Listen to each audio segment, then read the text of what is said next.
নারীদেরকে ইসলাম যা অধিকার দিয়েছে, বাবা হিসাবে একজন মেয়েকে সে অধিকার দিতে পারেনি। একজন মেয়ে যে অধিকার পাওয়ার প্রাপ্য, একজন ভাই হিসাবে বোনকে সে অধিকার দিতে পারেনি। যেই বোন অধিকার পাওয়ার প্রাপ্য, একজন স্বামী হিসাবে নিজের স্ত্রীর সাথে 70 বছর ধরে 80 বছর ধরে সংসার করলাম, কিন্তু দুঃখের সাথে বলতে হচ্ছে স্ত্রীকে সে মর্যাদা দিতে পারলাম না যেই মর্যাদা ইসলাম স্ত্রীকে দিয়েছে। তারপরে আরেকটা দুঃখের বিষয়, আজকে যেই মায়ের গর্ভে থেকে আমরা জন্ম নিয়েছি, যেই মায়ের পেটে আমরা 9 মাস 9 দিন ধরে থেকেছি, যেই মায়ের 2.5 বছর ধরে দুধ পান করেছি, যেই মা আমাদের ভালোর জন্য, আমাদেরকে ভালো করে লালন পালন করার জন্য জানি না কত রকমের কষ্ট সহ করেছে, আজকে আমরা সেই মাকেও সেই অধিকার দিতে পারিনি যেই মা যে অধিকার পাওয়ার প্রাপ্য।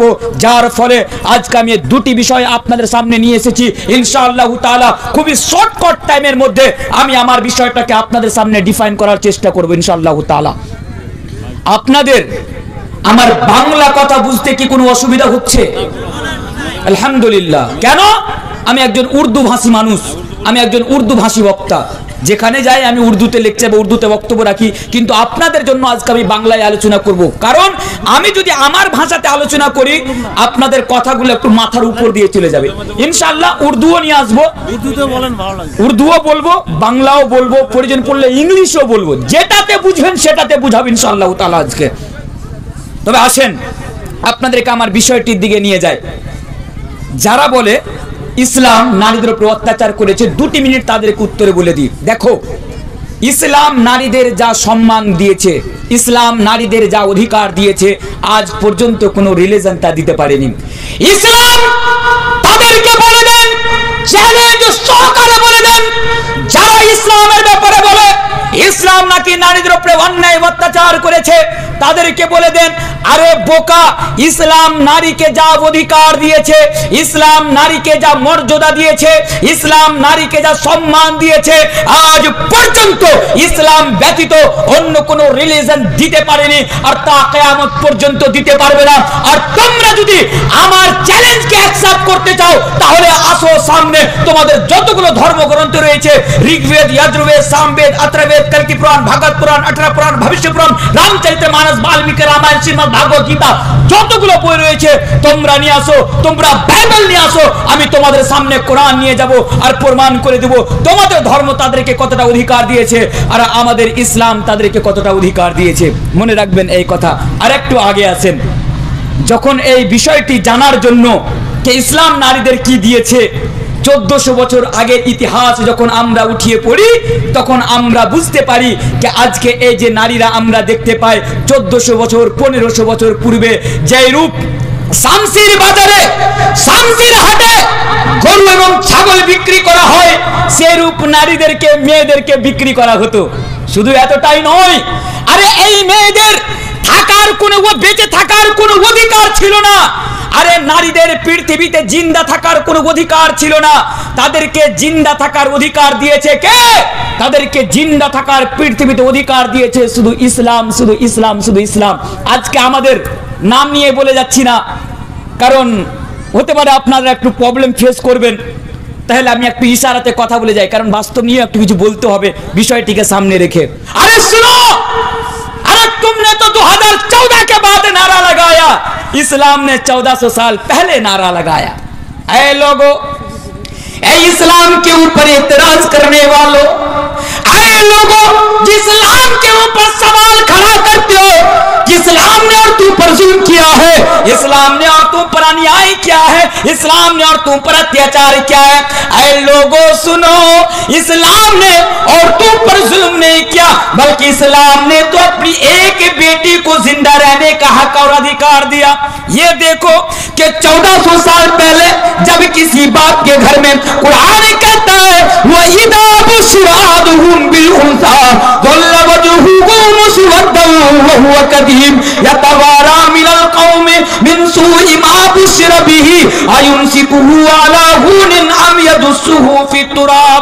क्या लोगों, आज से 1400 साल पहले जब किसी बाप के घर में बेटी पैदा होती थी, बच्ची पैदा होती थी, लड़की पैदा होती थी, डॉटर पैदा होती थी, कन्या पैदा होती थी, तो बाप का चेहरा गुस्सा से काला हो जाया करता था। एक बाप पशु पेश में पड़ जाया करता था, हाय अल्लाह ये क्या मुसीबत मेरे घर में आ गई, हाय अल्लाह मेरे घर में बेटी पैदा हो गई, मेरे घर में बच्ची पैदा हो गई। फिर वो क्या करता, अपने ही हाथों से अपने ही बेटी को जिंदा जमीन के अंदर गाड़ देता था। ইসলাম আসার পূর্বে যখন কোন বাড়িতে কন্যা সন্তান জন্ম নিত তখন তার বাবা নিজের হাতে তার মেয়েকে গর্ত করে মাটির ভিতরে পুঁতে দিত, নিজের হাতে মাটির ভিতরে গর্ত করে পুঁতে দিত। ইমাম বাগাবী রাহমাহুল্লাহ তাআলা এই আয়াতটিকে সামনে রেখে বলেছেন কিভাবে একজন বাবা তার মেয়েকে মাটিতে পুঁততো। আমি বলবো না কারণ অনেকগুলো এখনো পয়েন্ট বাকি রয়েছে, জাস্ট এটা মনে রাখেন ইসলাম আসার পূর্বে তারা নিজের হাতে তার মেয়েকে মাটিতে গেড়ে দিত। इस्लाम आया, इस्लाम आने के बाद नारा लगाया, आए लोगों सुनो, इस्लाम के ऊपर इतराज करने वालों सुनो, तुमने तो 2014 के बाद ये नारा लगाया, इस्लाम ने तो 1400 साल पहले ये नारा लगाया, वो इधर मौहूदतु सुइलत बिअयदम बिन कुतिलत। कह लोगों अगर तुम अपनी बेटी को कत्ल करोगे, ऐ लोगों अगर तुम अपनी बेटी को जिंदा जमीन के अंदर गाड़ोगे, जिंदा जमीन के अंदर दफन करोगे तो कल कयामत के रोज तुमसे सवाल किया जाएगा, कल कयामत के रोज तुमसे पूछा जाएगा, कल कयामत के रोज तुमसे आस्क किया जाएगा कि बताओ तुमने किस जुर्म के बिना पर अपनी बेटी को कत्ल किया था।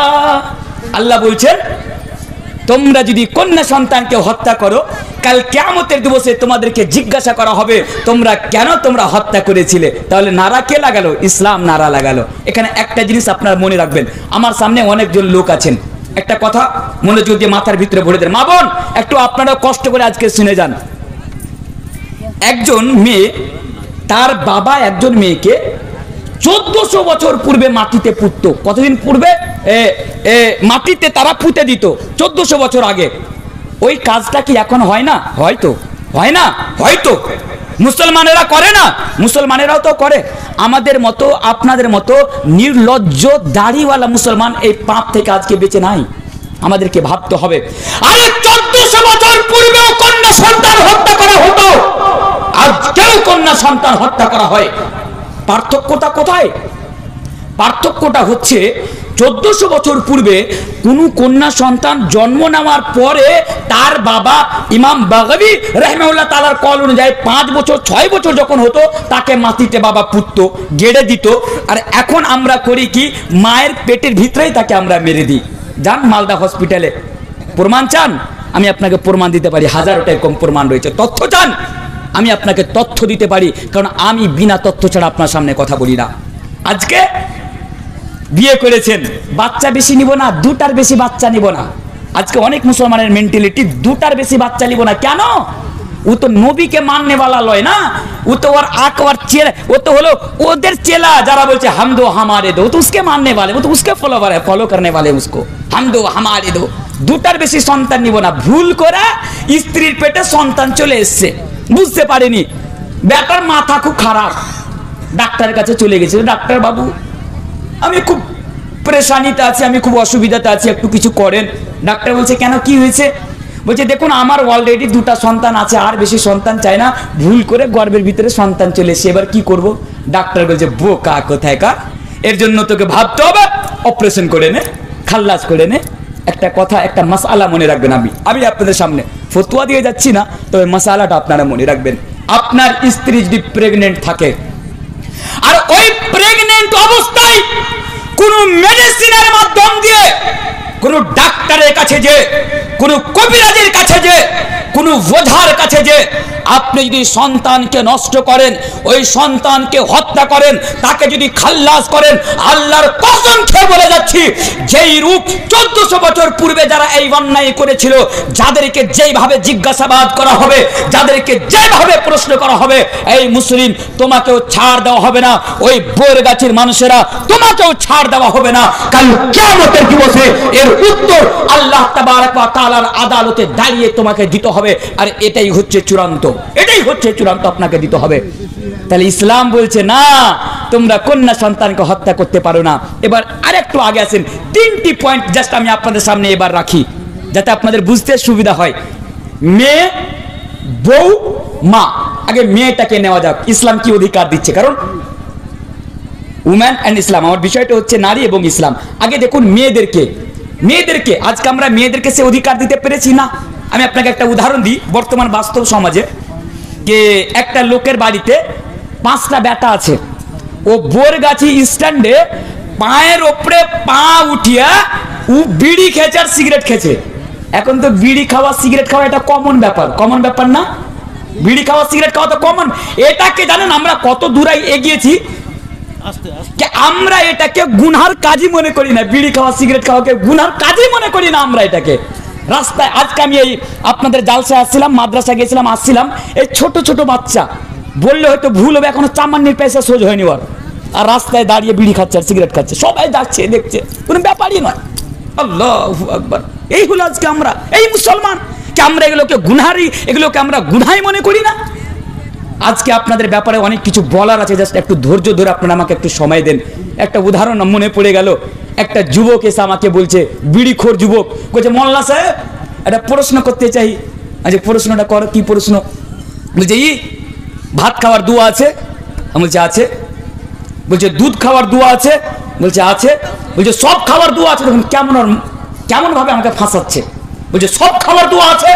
বলছে হ্যাঁ রে, সব করার দোয়া আছে। বলছে বিড়ি খাওয়ার দোয়া আছে? বোকা কোথায় কার, আরে বিড়ি খাওয়াটা তো ইসলামে হারাম রে, বিড়ি খাওয়ার কি কোনো দোয়া হয়? বলছে মোল্লা তাহলে আপনি বেশি পড়াশোনা করেননি, বিড়ি খাওয়ার দোয়া আছে। বলছে দের বোকা কোথায় কার, বিড়ি খাওয়ার দোয়া আছে, বল দেখি বিড়ি খাওয়ার দোয়া কি? আজ পর্যন্ত তো বিড়ি খাওয়া তো হারাম রে, দোয়া কোথা থেকে আসলো? বলছে না আছে। বলছে বল বিড়ি খাওয়ার দোয়া কি? বলছে বিড়ি খেতে বসিবে এই দোয়া পড়িবে। বলছে কি দোয়া? বলছে আল্লাহুম্মা বারিক লানা ফিমা বেরি টানা। যেটা বিড়ি খাওয়া দোয়াও বানিয়ে নিয়েছে আজকে যুবকেরা, মানে গুনহার উপরে গুনাহ। ইসলাম কি রে আর কি? আল্লাহ এই ধরনের যুবককে আল্লাহ তুমি হিদায়াত দাও, আল্লাহ তুমি এদেরকে হিদায়াত দাও। তো যেটা বলছিলাম, একটু এদিকে আসেন। হ্যাঁ, চায়ের দোকানে বসে পায়ের উপরে পা উঠিয়ে ওর বাড়িতে 5টা ছেলে বিড়ি খাচ্ছে আর চা খাচ্ছে। একটা হাজি সাহেব, বোরগাছি মাদ্রাসার হাজি সাহেব, গ্রামের হাজি সাহেব যে জিজ্ঞাসা করছে, হাজি ভাই তোমার এত অ্যাটিটিউড কিসে? তুমি চায়ের দোকানে বসে একদম বিড়ি খাচ্ছ আর পায়ের উপরে পা উঠিয়ে তুমি চা খাচ্ছ। বলছে হাজি সাহেব আপনি জানেন না আমার 5টা বেটা। 5টা সমাজে আমাদের গ্রামে শেরশাবাদী সোসাইটিতে যার জয়টা বেটা মানে ওইটা লাঠি, এই 16টা বেটা আছে তো থোথনা চুড়ে দেবো কিছু কইলে, মানে পাওয়ার খুব, আর পাওয়ার থামা যাবে না। সমাজে যদি 6টা আর 10টা আর 15টা যদি ছেলে থাকে তো এরকম চায়ের দোকানে করছে। কেন বলছি? হাদিসটি বলার পূর্বে যাতে আপনি বুঝতে পারেন, যার কোনো উদাহরণ দিয়ে আপনাকে বলে যাচ্ছি আমি কথাটা। তো ও এভাবে বলছে আমার 5টা ছেলে হাজি সাহেব। বলছে তো কি হলো? বলছে দেখেন, একটা ছেলে সৌদি আরবে থাকে, একটা ছেলে দুবাইয়ে থাকে, একটা ছেলে আমেরিকাতে থাকে, একটা ছেলে কাতারে থাকে, আর একটা ছেলে এই বাড়িতে থাকে হাই স্কুলের মাস্টার। এই 5টা ছেলে 5 দিকে থাকে, আর শুধু মাসে বাড়িতে টাকাই টাকা। হাজি সাহেব আমার তো কোনো টেনশনই নেই, হাজি সাহেব আমার কোনো টেনশনই নাই, যার কারণে এরকম। ওর পাশে আর একটা লোক বসে আছে, ওর মাথাটাও কথাটা শুনে নিচে করে নিয়েছে মাথাটা। হাজি সাহেব ওকে জিজ্ঞাসা করছে, হ্যাঁ গো তোমার মাথাটা নিচে কেন সময় চায়ের দোকানে বসে? উত্তরে বলছে, হাজি সাহেব কি বলবো, আমার কপালটা ফুটা হয়ে গেছে। বলছে কপাল ফুটা হয়ে গেছে মানে? বলছে বাড়িতে খালি মেয়ে আর মেয়ে। হাজি সাহেব ছেলার মুখখান দেখতে পেল না। হাজি সাহেব খুব আফসোস থেকে গেল, মানে বেটি তো কোন মনটাই ভালো নাই, মানে বেটি যদি হয়ে যায় এর থেকে আর খারাপ জিনিস কিছু হতে পারে না। আসেন, ইসলাম আপনার মেয়েকে, এই বরগাছের মানুষেরা শুনুন, আপনার বাড়িতে যদি 14 ঘন্টা বেটা থাকে আর ইসলাম আপনার বেটার ব্যাপারে যে ফজিলত বর্ণনা না করছে, আরে যে বেটিকে নিয়ে আপনার মাথা আজকে সমাজে নিচু হয়ে আছে, আরে যে বেটিকে নিয়ে আজকে আপনার মন খারাপ হয়ে আছে, আরে হাদিসটি শুনে যান, আপনার মন ভালো হয়ে যাবে। আল্লাহ রাসূল জনাবে মুহাম্মদুর রাসূলুল্লাহ সকলে পড়ুন সাল্লাল্লাহু আলাইহি ওয়াসাল্লাম বলছেন, যে হাদিসটি বলতে যাচ্ছি, হাদিসটি হচ্ছে সহিহ মুসলিমের হাদিস। ইমামে মুসলিম रहमतुल्लाह अलैहि হাদিসটিকে সহিহ মুসলিমের মধ্যে নিয়ে আসেন। হাদিসটি কি? হাদিসটি এভাবে, ऐ लोगों अगर तुम्हारे घर में बेटी हो तो सुनो, ऐ लोगों अगर तुम्हारे घर में सिर्फ बेटियां हो तो इस हदीस को सुनो। इस्लाम तुम्हें क्या पैगाम दे रहा है और इस्लाम तुम्हारी बेटी की क्या फजीलत को बयान कर रहा है। इस्लाम कहता है, यानी अल्लाह के प्यारे नबी जनाब मुहम्मद रसूलुल्लाह सल्लल्लाहु अलैहि वसल्लम बयान फरमाते हैं, मन आला जारियतैनी हत्ता तबलुगा जा यौमल क़यामा अना व हुवा व दम्मा असाबिअहु। अल्लाह के नबी फरमाते हैं, ऐ लोगों, अगर तुम्हारे घर में दो बेटी होंगी और सही तरीके से अगर तुम उसको पाल लोगे, उसकी परवरिश कर लोगे, उसकी तरबियत कर लोगे और यहाँ तक के हत्ता तबलुगा तुम्हारी बेटी बड़ी हो जाएगी, तुम्हारी बेटी जवान हो जाएगी, तो अल्लाह के प्यारे नबी अपने उंगली की इशारे से ये बयान फरमा रहे हैं, ऐ लोगों कान खोल कर सुन लो, कल कयामत के रोज दो बेटी के पालने वाले माँ बाप, दो बेटी के पालने वाले वालिदैन मेरे साथ बिल्कुल ऐसे रहेंगे जैसे कि मेरी ये दो उंगली आपस में लगी हुई है, जैसे कि ये दो उंगली आपस में सटी हुई है, मिली हुई है। अल्लाह रसूल बोलছেন তোমার বাড়িতে দুটি যদি বেটি থাকে, সহজ ভাষায় বুঝুন, দুটি যদি বেটি থাকে ভালো করে তার যদি লালন পালন করালেন, তাকে বোঝ না মনে করেন, ভারী না মনে করেন, হাত্তা তাবলুগা, সে যদি জওয়ান হয়ে যায়, বড় হয়ে যায়, আল্লাহ রাসূল বলছে তুমি কাল কিয়ামতের দিবসে আমার সাথে এইভাবে থাকবে, যেমন ভাবে এই দুটি লোক আপসে লেগে আছে, মিলে আছে, সেটে আছে, তুমি আমার সাথে এইভাবে থাকবে। আল্লাহু আকবার। বেটির ফজিলত বর্ণনা করা হচ্ছে, ইসলাম বেটিকে কি দিচ্ছে। আরেকটি হাদিস, যে হাদিসটি এখন আপনাদের সামনে পড়ব, হাদিসটি সুনানে তিরমিজি বা অন্য অন্য হাদিসের মধ্যে এই হাদিসটি আপনি এইভাবে পেয়ে যাবেন। আল্লাহ রাসূল এই হাদিসটিকে এইভাবে বলছেন, মান আলা জারিয়াতাইনি দাখালতু আনা ওয়া হুয়াল জান্নাতা কাহাতাইন ওয়া আশারা বিউসবিআইহি। আল্লাহ রাসূল বলছেন তোমার বাড়িতে দুটি যদি বেটি থাকে, ভালো করে যদি তার লালন পালন করে নাও, তুমি জান্নাতে প্রবেশ করবে। আল্লাহু আকবার, সুবহানাল্লাহ পড়বেন না? আরে শুনুন, আপনার বাড়িতে বেটি থাকলে আল্লাহর রাসূল বলছেন সেই হাদিস যে আপনি জান্নাতে প্রবেশ করবেন। কার সাথে? আল্লাহর রাসূলের সাথে, এমন ভাবে যেমন ভাবে এই দুটি লোক আমার লেগে আছে, আমার সেটে আছে, আমার মিশে আছে, আমি না, আল্লাহ রাসূল বলছেন আপনি এইভাবে আল্লাহ রাসূলের সাথে জান্নাতে প্রবেশ করবেন। দেখা গেল এই দুটি হাদিস শুনলেন, আপনার বৈরগাছির একটা মানুষ 5 ওয়াক্তের নামাজ পড়ে, কাল থেকে নামাজ পড়া ছেড়ে দিয়েছে। এবার গ্রামের লোক জিজ্ঞাসা করছে, হাঁ গো, তুমি তো আগে নামাজ পড়তে, জালসা করে তো মানুষ পরিবর্তন হয়, তুমি ফির আমার নামাজ ছেড়ে দিলে, ব্যাপারটা কি? বলছে কেন? লাস্টে মনে হয় আপনি মৌলানা তানভীর আলমের বক্তব্য শুনেননি। বলছে না, শুনেছি তো। বলছে কেন? তানভীর আলম বলেনি যে দুটি বেটি থাকলে আল্লাহ রাসূলের সাথে জান্নাতে যাব, আমার বাড়িতে 4টা বেটি নামাজ রোজা করে কি করব, এমনি জান্নাতে যাব? এমনটা তো হবে না। এখানে আপনার বেটির ফজিলত বর্ণনা করা হচ্ছে। দুটি হাদিস, জাস্ট 3টি করে হাদিস বলে যাচ্ছি। 33 নম্বর হাদিসটি দিকে লক্ষ্য রাখেন, কত ইম্পর্টেন্ট হাদিস, কত সুন্দরভাবে আল্লাহ রাসূল আমাদেরকে বুঝিয়ে যাচ্ছেন, কত সুন্দরভাবে আমাদেরকে বেটির ফজিলত বলে দিচ্ছেন। আহা, এই হাদিসটি সহিহ মুসলিমের হাদিস, যে হাদিসটি এখন আমি আপনাদের সামনে বর্ণনা করব, হাদিসটি একটু শুনেন। একদিন আল্লাহর রাসূলের বাড়িতে আল্লাহর রাসূল নাই, অনুপস্থিত রয়েছেন, গैर হাজির রয়েছেন, বাড়িতে নাই। হযরত আয়েশা রাদিয়াল্লাহু তাআলা আনহা বাড়িতে আছেন। হাদিসটি শুনে যাবেন, মা বোন আপনারা একটু লক্ষ্য করে শুনবেন। একটি ভিখারান, যারা ফকিরনি, আমরা ভাষাতে ফকিরনি বলি যাকে, সাধারণ ভাষাতে, দুটি ছোট ছোট বেটিকে নিয়ে আল্লাহ রাসূলের বাড়িতে ভিক্ষা চাইতে চলে এসেছে। আসার পর হযরত আয়েশা রাদিয়াল্লাহু তাআলা আনহাকে বলছে, এই আয়েশা, আপনার বাড়িতে কি খাবার কিছু আছে? আপনার বাড়িতে খাবার কিছু থাকলে একটু দেন না, একটু না খেয়ে আছি, আমার এই যে 2 মেয়ে আছে, এই মেয়ে দুটিও না খেয়ে আছে, আয়েশা আপনার বাড়িতে কিছু আছে? আল্লাহু আকবার। হযরত আয়েশা রাদিয়াল্লাহু তাআলা আনহা বলছেন, আমার বাড়িতে তাদেরকে দেওয়ার জন্য, তাদেরকে খাওয়াবার মতো কিছু নাই। আল্লাহু আকবার। হাদিসটি একটু লক্ষ্য রাখেন, কি বুঝতে পারলেন? এই জিনিসটা আমরা এখান থেকে বুঝতে পারলাম, আল্লাহ রাসূলের জীবনের দিকে দেখুন, আল্লাহ রাসূলের বাড়ির দিকে একবার তাকিয়ে দেখুন, কি আল্লাহর রাসূল, আল্লাহর মাহবুব রাসূল, সৈয়দুল আম্বিয়া, নবীদের সর্দার, আমাদের প্রিয় নবী জনাবে মুহাম্মদুর রাসূলুল্লাহ সাল্লাল্লাহু আলাইহি ওয়াসাল্লাম, কিন্তু উনার বাড়িতে একটি ভিখারান মহিলাকে খাওয়ার মতো, তাকে দেওয়ার মতো কিছু নাই। বুঝতে পারলেন? এই টাকা টাকা করনে वाला, আজকে আমরা শুধু টাকা টাকা করে মরি। আমাদের আজ হামারা উঠে না बैठना सोना जागना, आज हर चीज मेरे भाइयों सिर्फ दुनिया को बेहतर बनाने के लिए होती है, दुनिया को बेहतर बनाने के लिए होती है। आज का আমরা টাকা পয়সা জমি জায়গা বাড়ি গাড়ি ছাড়া আজকে আমরা কিছু বুঝি না। আরে মুসলমান, আপনি একবার আল্লাহ রাসূলের জীবনের দিকে একবার আপনারা তাকিয়ে দেখুন, আল্লাহ রাসূলের বাড়ির দিকে একবার তাকিয়ে দেখুন যে আল্লাহ রাসূল এই দুনিয়ার ভালোবাসাকে, এই দুনিয়ার টাকা পয়সা সোনা চাঁদিকে লাথি মেরে দূরে সরিয়ে দিয়েছেন, আর আল্লাহ রাসূল আখিরাতকে সামনে রেখে জীবন যাপন করেছেন। এখানে একটা হাদিস বলবো, হাদিসটা শুনে যান। এই হাদিসটাকে সামনে রেখে একটা হাদিস বলে যাচ্ছি, যে হাদিসটি আমি আপনাদের সামনে বলবো। এই হাদিসটি কোথায় পাবেন? এই হাদিসটি পাবেন আপনি আবু দাউদ, শুনে যান, আপনার সারা জীবন কাছে লাগবে।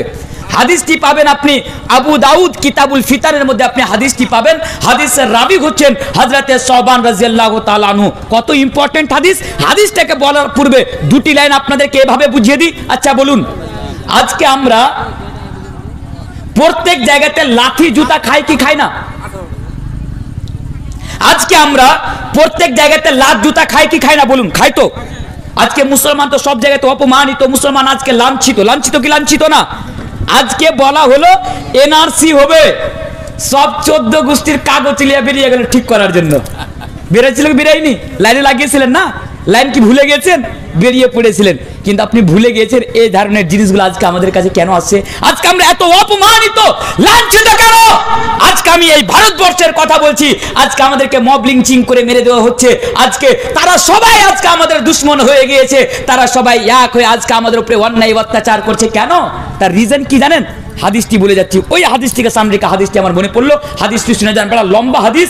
আল্লাহ রাসূল বলছেন সহি হাদিস কে ইউশিকুল উমামু আন তাদা আলাইকুম কামা তাদা আল আকালাতু ইলা কাসাতিহা ফাকালা কাইলুম ওয়া মিন কিল্লাতিন নাহনু ইয়াওমাইদিন ক্বাল বাল আনতুম ইয়াওমাইদিন কাসীর ولكنكم غثاء كغثاء السيل ولا ينزعن الله من صدور عدوكم المهابة منكم ولا يقذفن الله في قلوبكم الوهن فقال قائل يا رسول الله ما الوهن قال حب الدنيا وكراهية الموت। একটি লম্বা হাদিস যেভাবে ইমাম আবু দাউদ নিয়ে এসেছেন আমি আপনার সামনে পড়ে দিলাম। জাস্ট এক লাইনে আমি আপনাকে মেসেজ দিয়ে যাই। আল্লাহ রাসূল 1400 বছর পূর্বে বলে গিয়েছিলেন, এই ভারতের মুসলমানেরা কান খুলে শুনে রাখো, এই বরগাছির মুসলমানেরা, মালদার মুসলমানেরা, ওয়েস্ট বেঙ্গলের মুসলমানেরা, তোমরা কান খুলে শুনে রাখো। আল্লাহ রাসূল বলে গিয়েছিলেন একটা এমন সময় আসবে যেই সময় দুশমনেরা তোমাদের উপরে আক্রমণ করবে, দুশমনেরা তোমাদের উপরে টর্চার করবে, দুশমনেরা তোমাদের উপরে অত্যাচার করবে, তোমাদেরকে বাংলাদেশি বলে, তোমাদেরকে পাকিস্তানি বলে, তোমাদেরকে লাভ জিহাদের নামে তোমাদেরকে মব লিঞ্চিং করে তোমাদেরকে মারবে। এক কথায় তোমাদের উপরে মারবে, আর দুশমনের অন্তরে তোমাদের জন্য ভয় টয় বলে কোনো জিনিস থাকবে না। আল্লাহ রাসূলকে জিজ্ঞাসা করা হলো, আল্লাহ রাসূল যেই দিন দুশমনেরা আমাদেরকে উপরে এভাবে অত্যাচার করবে, আমাদের উপরে টর্চার করবে, এই মুসলমানদের উপরে তারা হাবি হয়ে যাবে, সেই দিন কি মুসলমানদের সংখ্যা কম থাকবে? সেদিন কি মুসলমানদের তাদাদ কম থাকবে? আল্লাহ রাসূল বলছেন না না না, সেদিন তোমাদের অনেক সংখ্যা থাকবে। তাহলে কারণটা কি? আমরা কেন লাত খাবো? কারণটা কি? আমরা কেন জুতো খাবো? আমরা তো মুসলমান, আমরা এই সর্বশ্রেষ্ঠ ধর্ম ইসলামকে মানি। ইন্নাদ-দীনা ইনদাল্লাহিল ইসলাম, ইসলামকে আমরা ফলো করি, তবে আমরা জুতো কেন খাবো? আমরা লাত কেন খাবো? আল্লাহ রাসূলকে যখন রিজন বলা হলো, আল্লাহ রাসূল বলেছিলেন তোমাদের অন্তরে ওহান নামক একটি বিমারি সৃষ্টি হয়ে যাবে, ওহান নামক একটি অসুখ সৃষ্টি হয়ে যাবে। আল্লাহ রাসূলকে জিজ্ঞাসা করা হলো ইয়া রাসূলুল্লাহ মাল ওহান, ওহান কাকে বলে? আল্লাহ রাসূল বলেছিলেন হুব্বুদ দুনিয়া ওয়া কারাহিয়াতুল মউত, তোমাদের অন্তরে দুনিয়ার ভালোবাসা সৃষ্টি হয়ে যাবে। তাহলে আমরা বুঝতে পারলাম আজকে আমরা কেন অপমানিত, আজকে আমরা কেন লাঞ্ছিত। লাঞ্ছিত হওয়ার, লাত খাওয়ার আর অপমানিত হওয়ার কারণগুলোর মধ্যে একটি কারণ ঘটছে আমাদের অন্তরে, আমাদের হার্টে, আমাদের কুলুবে আল্লাহ তাবারক এই দুনিয়ার ভালোবাসা সৃষ্টি হয়ে গিয়েছে, এই দুনিয়ার মহব্বত সৃষ্টি হয়ে গিয়েছে। আমরা দুনিয়া ছাড়া আর কিছু বুঝি না, আমরা সবকিছু আজকে দুনিয়ার জন্যই করি। ভাইরা আমার, বন্ধুরা আমার, আল্লাহ রাসূলের দিকে দেখুন যে আল্লাহ রাসূলের বাড়িতে তাদেরকে খাওয়াবার মতো আল্লাহ রাসূলের বাড়িতে কোনো জিনিস নাই। হাদিসটি শর্টকাটে আমি আপনাদের সামনে বলি। তারপরে ওই মহিলা হযরত আয়েশা রাদিয়াল্লাহু তাআলা আনহা তিনটি খেজুর, বাড়ির মধ্যে শুধু তিনটি খেজুর ছিল, ওই তিনটি খেজুরকে বের করে নিয়ে আসলেন। বের করে নিয়ে আসার পরে ওই মহিলাটির হাতে দিয়ে দিলেন। ওই মহিলাটি তিনটি খেজুরের মধ্যে একটি খেজুর একটি মেয়েকে দিল, আর একটি খেজুর আর একটি মেয়েকে দিল, একটি খেজুর নিজে খাওয়ার জন্য নিজের কাছে রাখলো। ওই বাচ্চা, ওই সন্তান দুটি, কন্যা সন্তান দুটি তাড়াতাড়ি ওই খেজুর দুটি খেয়ে তার মাকে বলল, মা তোমার হাতে যে খেজুরটি রয়েছে ওই খেজুরটি দাও। সেই মুসলিমের হাদিস। ওই মা ওই খেজুরকে দুই ভাগে ডিভাইড করলো, তাকসিম করলো, ভাগ করলো, বাটোয়ারা করলো। আর বাটোয়ারা করার পরে ওই কন্যা সন্তান দুটিকে দিয়ে দিল। সেখান থেকে চলে গেল।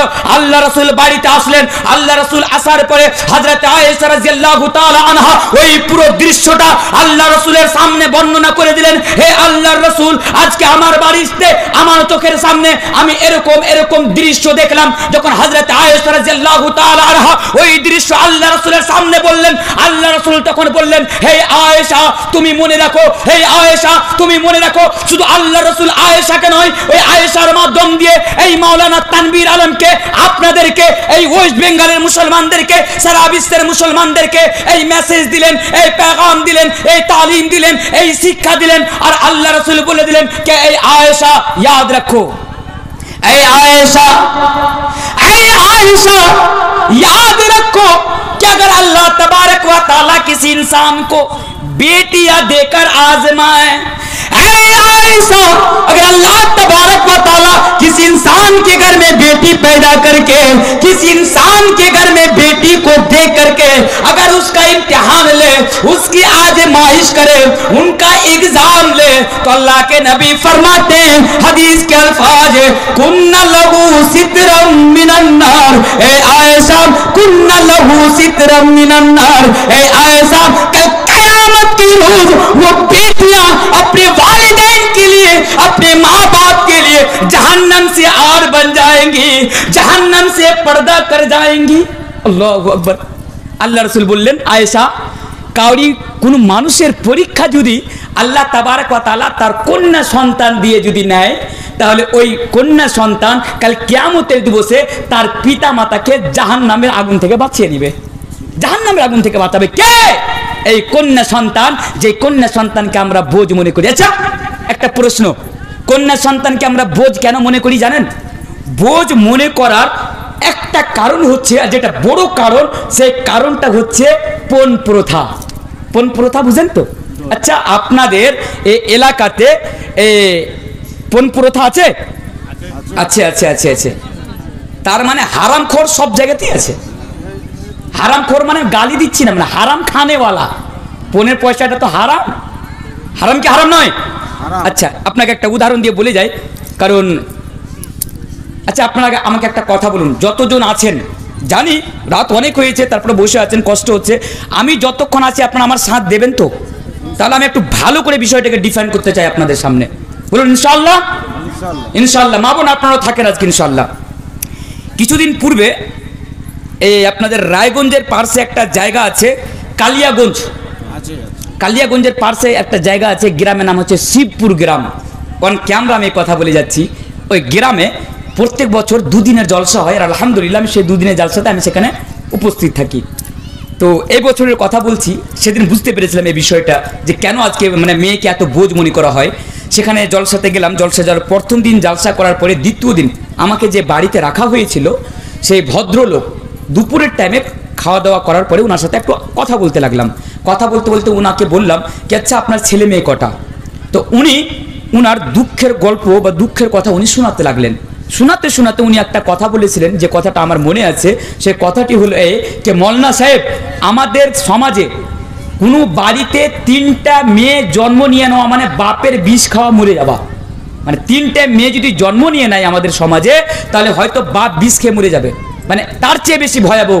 আমি বললাম কারণটা কি, ব্যাপারটা কি? বলছে শুনুন, আমাদের এলাকাতে মনে করুন কোনো মানুষ সারা জীবন রোজগার করে কাজ করে 3 বিঘা জমি কিনেছে, তার বাড়িতে যদি 3টা বেটি থাকে, তাহলে ওই বেটির বিয়ে দিতে গেলে একটা বেটির পিছনে 1 বিঘা তাকে জমি বিক্রি করতে হবে। এটা বাস্তব, এটা বাস্তব। আজকে হয় না? হাই স্কুলে চাকরি করে দেখতে গেছে, দেখুন মুসলমান, দেখুন আহারে জাহান্নামের আগুন বলে ভয় নাই তোমার অন্তরে? আরে তুমি যে মুসলমান, আরে তুমি যে মুসলমানের লিস্টে তোমার নাম লিখে রেখেছো, আর এত বড় পাপ তোমার দ্বারা যে হয় কি করে, আর তুমি সেটাকে পাপও মনে করো না? যার কারণে আজকে সমাজে বেটিকে বোঝ মনে করা হয়।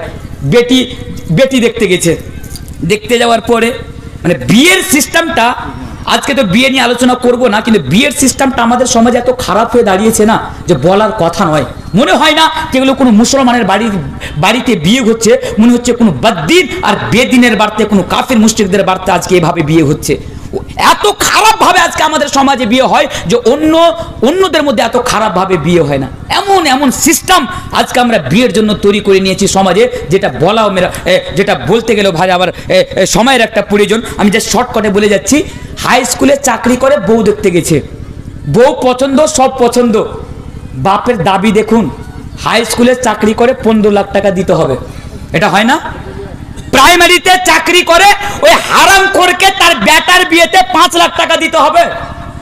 আরো যদি ডাক্তার হয়ে থাকে তাহলে তো গাড়ি বাড়ি শামসির মতো মালদার মতন জায়গাতে তাকে ফ্ল্যাট কিনা দিতে হবে। মানে সে ছেলে জন্ম দিয়েছিল বাড়িতে ওই মেয়ে পক্ষর কাছ থেকে টাকা নেওয়ার জন্য। এটা মুসলমানের কাজ? আপনি এত অভাবী যে আপনার ছেলের বিয়ে দেওয়ার জন্য আপনি ওই গরিব বাবাটার উপরে আপনি টর্চার করছেন? আপনি এত অভাবী, আর আপনার লজ্জা করে না? আপনি আপনার ছেলের বিয়ে দেওয়ার জন্য ওই মানুষটার কাছে আপনি পণের জন্য আপনি 3 লাখ টাকা 4 লাখ টাকা আপনি টাকা চাইছেন, আর নিজেকে আপনি মুসলিম দাবি করেন, নিজেকে আপনি হাজি সাহেব, নিজেকে ডক্টর, মুলবি সাহেব, মাস্টার সাহেব আপনি দাবি করেন। আপনি কেমন মুসলমান যে আপনি পণের পড়তা তার কাছে আপনি দাবি করেন? আপনি জানেন না ওয়ালা তাকুলু আমওয়ালাকুম বাইনাকুম বিল বাতিল পদ্ধতিতে ধন সম্পদ অর্জন করা, খাওয়া, এগুলো হচ্ছে সবই হারাম? আপনি জানেন না? তারপরে কে বুঝাবে ওকে? কে বুঝাবে ওকে? বলুন, আপনাদের সামনে যতজন লোক আছে আপনি বলুন তো, কি আপনি আপনার ছেলের মেয়েতে পণ নেননি? আপনি আপনার ছেলের মেয়েতে মেয়ের পক্ষ থেকে আপনি বিয়ের টাকা নেননি? এত যদি আমি জানি কথাটা খারাপ লাগতে পারে, বাট এটা বাস্তব। আমি আপনাকে টার্গেট করে বলে যাচ্ছি না, আরে আমি তো আজকে আমাদের সমাজকে বলে যাচ্ছি যে আজকে আমাদের সমাজটা কোন জায়গাতে যে দাঁড়িয়ে গিয়েছে। এতই যদি আপনার টাকার প্রয়োজন পড়ে, এতই যদি আপনি অভাবী হন, মেয়ের পক্ষর কাছে টাকা না আছে, আপনি একটা হাত ভেঙে আর পা ভেঙে জামা মাজতে সিঁড়িতে একটা খোড়া নিয়ে বসে যান না, সেখানে 200-300 টাকা আপনি রোজগার করে নিতে পারবেন।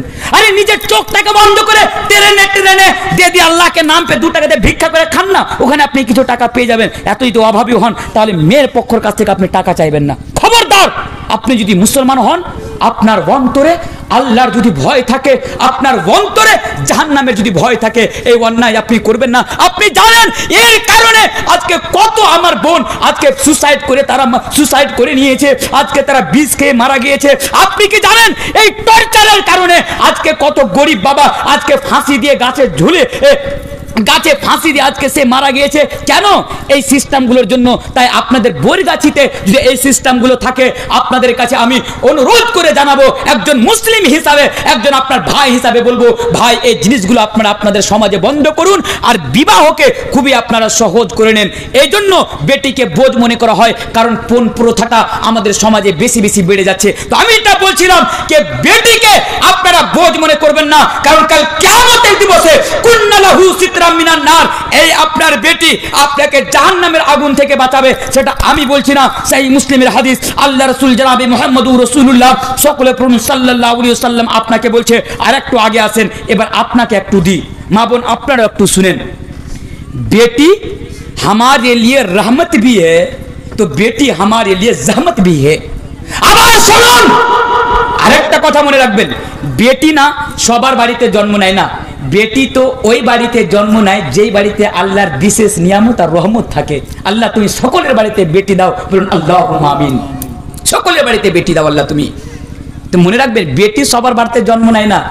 আপনার বাড়িতে বেটি হয়েছে বলে আপনি কপাল পুরা লয়, কপাল পুরা তো ওই যার বাড়িতে বেটি জন্ম নেয়নি, ताकि अफसोस करा दरकार, अल्लाहर काछे दुआ करा दरकार। हर घर में बेटी पैदा नहीं होती है, बेटी तो उस घर में पैदा होती है जिस घर में अल्लाह की रहमत और अल्लाह की बरकत होती है। मेरे भाइयों, তাহলে जो मैं बोल रहा था, যেটা আমি বলছিলাম যে বেটি আমাদের জন্য রহমত আর বেটি আমাদের জন্য জহমত। আমি এই জহমতটা কেন বললাম, তিনটি জিনিস আমি আপনাদের সামনে খুব শর্টকাটে বলে যাচ্ছি। বেটি থাকলে জান্নাতে যাবেন, এটা তো ঠিক আল্লাহ রাসূল বলছেন, কিন্তু আজকে আমাদের মতো আর আপনাদের মতো হতভাগা মুসলমানদের বাড়িতে যে বেটিগুলো আছে না, এই বেটিগুলোর কারণে আমরা জান্নাতে নয় আমরা জাহান্নামে যাব। কাল কিয়ামতের দিবসে জাহান্নামে যাব, কারণ এই বেটিগুলো আজকে আমাদের জন্য রহমত হয়ে নয়, এই বেটিগুলোকে আমরা জাহমাত করে দিয়েছি, এই বেটিগুলো আমাদের জন্য জাহমাত হয়ে গিয়েছে। আপনি বলবেন মাওলানা এটি আপনি কেমন কথা বলছেন, আপনি এক্ষুনি 3টি হাদিস বলে বললেন বেটির এই ফজিলত, আবার আপনি বলছেন বেটি জাহান্নামে যাবে। হ্যাঁ, আমি আপনাকে বলে যাচ্ছি ভাই, আমি আপনাকে বলে যাচ্ছি, কারণ আপনার বাড়িতে বেটি আছে, আপনি সৌভাগ্যবান ব্যক্তি। তবে ইসলাম আপনাকে কিছু দায়িত্ব দিয়েছে। আরে আপনি বাবা হিসাবে আপনার বেটির প্রতি আপনার কিছু রেসপন্সিবিলিটিস, কিছু দায়িত্ব, কিছু কর্তব্য, কিছু জিম্মেদারি আপনার রয়েছে। কিন্তু আজকে আমরা হতভাগা বাবা, বাবা হিসাবে তো বেঁচে আছি, কিন্তু আমরা আসলে বাবা হতে পারিনি। আমরা আমাদের মেয়েকে, আমাদের মেয়েদের প্রতি আমাদের যা রেসপন্সিবিলিটি, আমাদের মেয়েদের প্রতি আমাদের যা দায়িত্ব, আমাদের মেয়েদের প্রতি আমাদের যা কর্তব্য, আমরা আজকে সেই কর্তব্যগুলো আজকে আমরা পালন করতে পারিনি। আপনার বুকে ব্যথা লাগবে আমার কথা শুনে, হ্যাঁ আপনাকে খারাপ লাগবে আমার কথা শুনে, এটাই বাস্তব। আপনি একবার ভেবে দেখুন তো আপনার অন্তরে হাত রেখে, আমি কি আপনাকে খারাপ বলে যাচ্ছি? আরে আমি কি আপনাকে ভুল বলে যাচ্ছি? আপনি তো একজন বাবা, আরে আপনি তো একজন বাবা, আপনার বাড়িতে তো বেটি আছে, আপনার বেটির এত ফজিলত, বলুন তো আপনার বেটির প্রতি আপনার যে দায়িত্বগুলো আছে আপনি দায়িত্ব পালন করেছেন? বলতে পারবেন? কোন মুখ নিয়ে আপনি বলবেন যে আপনি দায়িত্ব পালন করেছেন? শুনে রাখুন, শুধু নামাজ পড়লে, রোজা রাখলে, হজ করে নিলে আর যাকাত দিয়ে দিলে আপনি পরিত্রাণ পেয়ে যাবেন না। মনে রাখুন, আপনাকে ইয়া আইয়ুহাল্লাযীনা আমানু দুখুলু ফিস সিলমি কাফা, পুরোপুরি ইসলামের মধ্যে আপনাকে প্রবেশ করতে হবে, পুরোপুরি দাখিল হতে হবে। হ্যাঁ, যেমন আপনার বাড়িতে মেয়ে থাকলে আপনার দায়িত্ব আছে, দায়িত্ব পালন না করলে আল্লাহর কাঠ ঘরে দাঁড়িয়ে আপনাকে প্রশ্ন উত্তর দিতে হবে। আপনি কোন জায়গাতে রয়েছেন? আরে আপনি নামাজ পড়েন, আপনি রোজা রাখেন, আপনি হাজী সাহেব, আপনি মুলবি সাহেব, আপনি মাস্টার সাহেব, আপনি খুব ভালো মানুষ, কিন্তু আপনার মেয়ে সমাজে খারাপ কাজ করে বেড়াচ্ছে, আপনার মাথায় টনক পড়ে না। আপনি মনে মনে ভাবছেন আমার মেয়ে করছে, আমার তাতে কি, আমি তো ভালো আমল করছি। কিন্তু মনে রাখেন, আলা কুল্লুকুম রাইন ওয়া কুল্লুকুম মাসউলুন আন রাইয়াতিহি, আল্লাহ রাসূল বলছেন কাল কিয়ামতের দিবসে আল্লাহর কাঠ ঘরায় দাঁড়িয়ে আপনার মেয়ে সম্পর্কে আপনাকে যখন প্রশ্ন করা হবে, আপনার দায়িত্ব সম্পর্কে যখন আপনাকে প্রশ্ন করা হবে, আপনাকে প্রশ্নের উত্তর দিতে হবে, আপনাকে প্রশ্নের উত্তর দিতে হবে। আরেকটু হাদিস শুনবেন, হাদিস শুনে যান, আপনাকে হাদিস শোনাচ্ছি। আল্লাহ রাসূল জনাবে মুহাম্মদুর রাসূলুল্লাহ সকলে পড়ুন সাল্লাল্লাহু আলাইহি ওয়াসাল্লাম বলছেন, সালাসাতুন লা ইয়ানজুরুল্লাহু ইলাইহিম ইয়াউমাল কিয়ামা, 3 প্রকারের ব্যক্তি যাদের দিকে আল্লাহ তাবারক ওয়া তাআলা কাল কিয়ামতের দিবসে জান্নাতে যাওয়া তো দূরের কথা, রহমতের নজর উঠে উঠতে ওই 3 প্রকারের ব্যক্তির দিকে তাকাবেন না।